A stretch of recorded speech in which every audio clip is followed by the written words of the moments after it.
So the House of Dragon drops tomorrow, the first episode, the premiere, and I'm so freaking excited that I can't wait. And so in the meantime, while we're waiting around, I just wanted to jump on YouTube and just watch all kinds of stuff I could find on House of Dragon and see if we could learn anything. Because honestly, my mind is like checked out of Game of Thrones and everything, and I basically forgot a lot of it. So since it's coming out, House of the Dragons coming out tomorrow, I better get some refreshers here because my brain is like. So anyway, I'm just gonna start watching stuff on House of the Dragon and see if we can catch up here and figure out what the hell's going on. So without that, let's jump into some videos. Let's get it. So the first video I got here is called Noble Houses. So let's check it out. Let's push play and see what we're doing. I, Corlys Velaryon. I, Corlys Lord Velaryon? Hobbit Hightower, promise to be faithful to King Viserys. I swear. Oh, they're swearing their by the oath old to the gods king. and the new. And the start of this little trailer is Corlys Velaryon and the Lord Hightower basically declaring their allegiance to the king. So when we start out the series, the king is Viserys, king of Westeros. So, all right.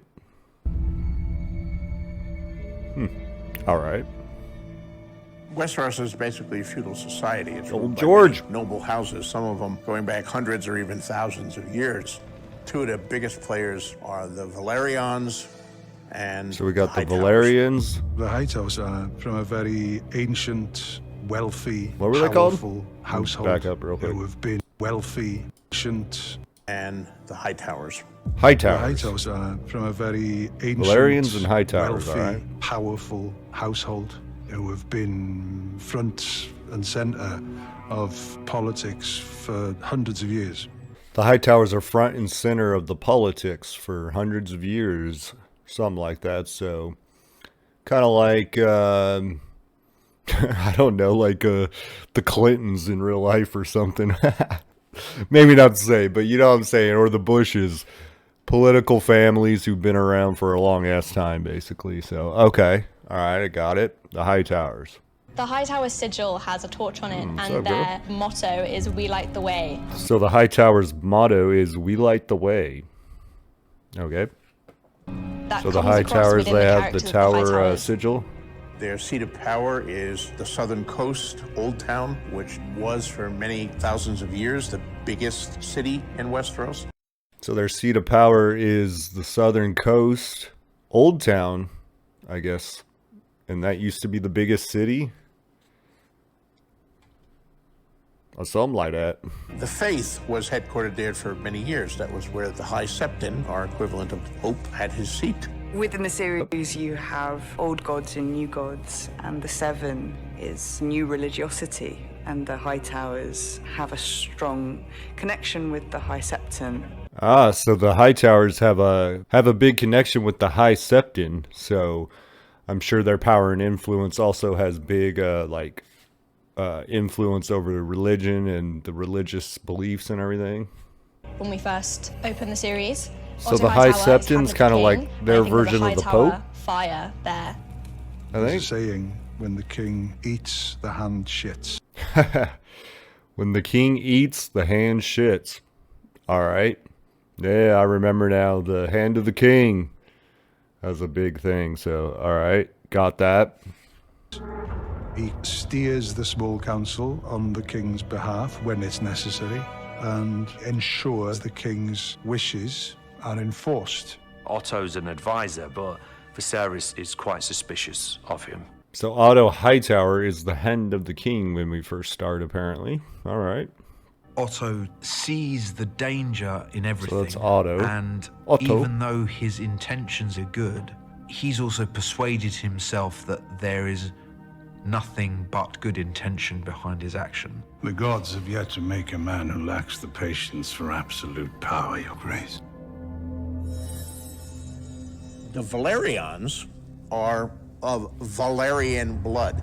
So, the Velaryons are obviously of Valyrian blood. All right. Makes sense. From the freehold of Valyria, the From Valyria. mightiest empire in the west. Mightiest empire of the West. All right. Destruction was coming to Valeria.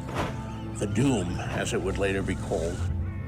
And they actually arrived in Westeros before the Targaryens. Oh, wow. And they arrived in Westeros before the Targaryens. Because of the Doom was coming, apparently. Kind of like Game of Thrones, the winter is coming. High Tide is a standalone castle belonging to Lord Corlys. He's master of ships. He's the greatest So Lord Corlys is the master of ships. All right. sailor of the land. He's the one who's done these famous 9 voyages. The He's done the famous 9 voyages. Quote. Valyrians control the greatest and strongest fleet. They have the strongest fleet in Westeros. All right. I'm actually learning a lot from this one. I didn't know any of this. Snake is a collector and a trophy hunter and very proud of his voyages, so he festoons his hall in all of the one objects from his 9 voyages across the Narrow Sea. And he collects all these objects from his 9 voyages. There's some badass looking like helmets and like skull of a dragon, it looked like a Medusa head.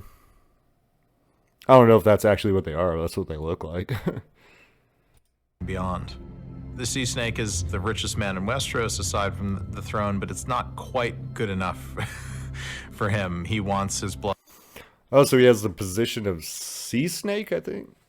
And apparently that's a high position, but he's not content with that. All right. Blood on the throne. He wants the throne. All right. He's got bigger ambitions. He was there when Viserys was chosen as king. He felt it should have been his wife, and Oh. He was present when they chose Viserys as the king, but he thought it should be his wife who was chosen. Okay. Never really forgotten that. The queen who never was. To have your The queen who never was. husband as your champion, constantly saying it should have been you, it should have been you, it should have been her, is fantastic. There's a classic example of a healthy, strong marriage. The Valerians were not pleased by this, but when the realm is against you 20-1, you'd be pretty foolish to go to arms to try to press that. Jaehaerys did not want bloodshed. He wanted a smooth transition to his successor. So Corlys Velaryon was there when Viserys was chosen king. He thought it should have been his wife who was chosen to be leader or sit on the throne. So he was, almost to the point of wanting to take up arms, but when the whole kingdom's against him 20-1, it's not, he's like, that's not a good idea to raise arms because we'll get our asses kicked. So basically he just went with it and rode with it and pledged his loyalty to Viserys. Okay. Jaehaerys did not want bloodshed. He wanted a smooth transition. So the old King Jaehaerys just wanted a smooth transition and no bloodshed and no struggle for the throne. So just wanted a peaceful transition to Viserys. To his successor. History does not remember blood. It remembers names. All right, there we go. Well, that was a good little catch up on all the House of the Nobles, kind of get a little background story there. So that's good stuff. All right, cool. So I learned actually a lot from that. So right on, we'll jump into another video on the next one. So hope to see you guys there. Till then, later.